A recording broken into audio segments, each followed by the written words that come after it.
Assalamualaikum warahmatullahi wabarakatuh. Hai, aku di sini berdiri di tengah labirin pengetahuan yang tak terbatas. Di depanku terbentang ladang-ladang biologi yang siap aku eksplorasi. Namun, aku tidak ingin hanya meraba-raba tanpa arah. Aku ingin memahami dan menjelajahi biologi dengan pandangan yang dalam dan bermakna. Dalam perspektif Islam, bagaimana aku dapat memandang ilmu biologi ini? Di dalam diriku ada keajaiban penciptaan yang bertubuh. Tubuhku sendiri adalah bukti kebesaran Allah yang tak ternilai. Kehidupan yang berdenyut-denyut dalam diriku, organ-organ yang berjuta-juta sel yang bekerja sama harmonis, semuanya merupakan bukti kehendak Sang Pencipta. Biologi memberi kita pemahaman tentang kehidupan ini. Kita mempelajari struktur sel, rantai DNA yang rumit, dan proses-proses biokimia yang terjadi dalam tubuh kita. Namun dalam Islam, ilmu bukan hanya sekedar kumpulan fakta-fakta, tetapi juga alat untuk mencari kebenaran dan mendekatkan diri kepada Allah. Aku sadar bahwa diriku harus membawa pandangan spiritual dan kesadaran akan kebesaran Allah. Aku mengingat firman-Nya dalam Al-Quran, dan tidaklah kami ciptakan langit dan bumi, dan apa yang ada di antara keduanya dengan bermain-main. Quran Surah Al-Anbiya 16. Allah menciptakan segala sesuatu dengan tujuan yang jelas dan juga penuh hikmah. Biologi mengungkapkan sedikit demi sedikit rahasia dan rencananya yang menakjubkan. Dalam biologi, aku mempelajari tentang evolusi dan adaptasi makhluk hidup. Aku mengamati bagaimana kehidupan berevolusi dan berubah seiring waktu.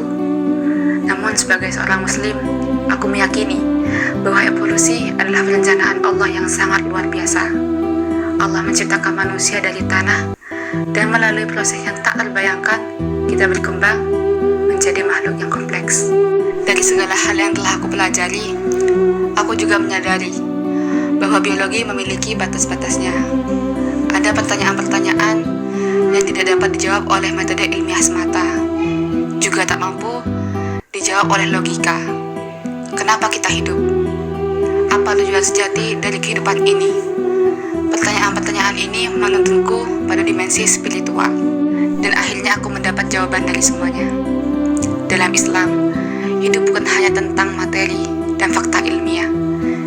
Hidup adalah ujian dan kesempatan untuk mendekatkan diri kepada Allah. Melalui pemahaman biologi, aku juga memahami bahwa setiap makhluk hidup memiliki tempat dan peran dalam tatanan alam yang lebih besar. Kita saling terkait, dan itu menunjukkan kebijaksanaan dan keadilan Allah. Saat aku menjelajahi biologi dalam perspektif Islam, aku tidak hanya memperoleh pengetahuan, tetapi juga kebijaksanaan. Aku belajar untuk menghargai kehidupan, merawat alam, dan menjalani hidup dengan penuh rasa syukur kepada Sang Pencipta. Dalam setiap fakta biologi yang telah aku dapatkan, aku merasakan panggilan untuk merenung dan bertafakur. Aku menyadari bahwa biologi bukan hanya ilmu pengetahuan, tetapi juga jendela yang membuka pandangan lebih dalam tentang kebesaran Allah dan tujuan hidup ini. Maka, mari kita menjelajahi biologi dengan penuh kehati-hatian dan kekaguman. Mari kita menjaga keselarasan antara ilmu pengetahuan dan spiritualitas kita. Dengan mengintegrasikan biologi dan ajaran Islam, kita akan menemukan makna yang lebih dalam tentang kehidupan ini dan tugas kita sebagai hambanya. In the world of biology, every organism is a testament to Allah's limitless power. Thank you. See you. Wassalamualaikum warahmatullahi wabarakatuh.